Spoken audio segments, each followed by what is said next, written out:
Hi, I'm Dimitri Mugianis. I'm a psychedelic guide and practitioner, and I've worked in the harm reduction space. I've worked in both those spaces for over 20 years. Well, our next question is, once I have found a psychedelic guide, how can I kind of evaluate and know if they are the right one for me? How do you know if it's the right guide? Okay, if they are making outrageous claims, like they're going to end your addiction forever, or you'll never be sad again, or um, or some such miracle cure, go running for the hills.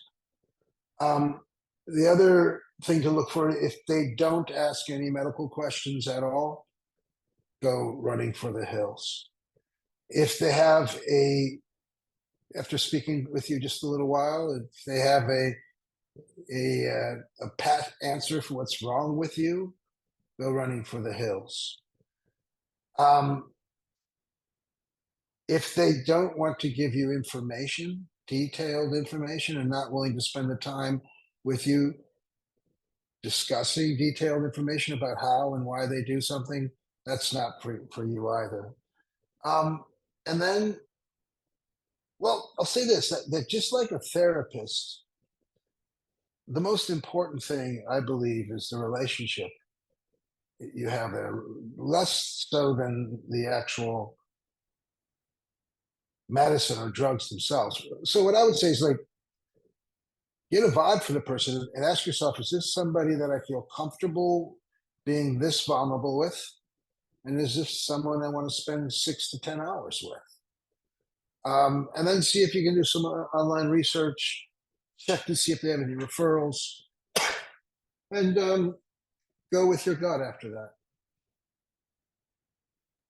Okay.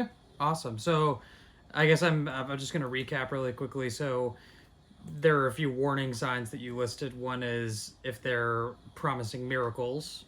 Another is if they're not asking any medical questions. Another one is if they just give you a pat answer as to what's wrong with you, or if they won't spend time discussing with you or giving you any detailed information. And otherwise, you're just kind of trying to get a gauge on the relationship, the vibe. Is this somebody that I want to be spending a lot of time with in a room, and otherwise just asking for referrals potentially. Does that pretty much cover it? There's one other thing: find out how much experience they have.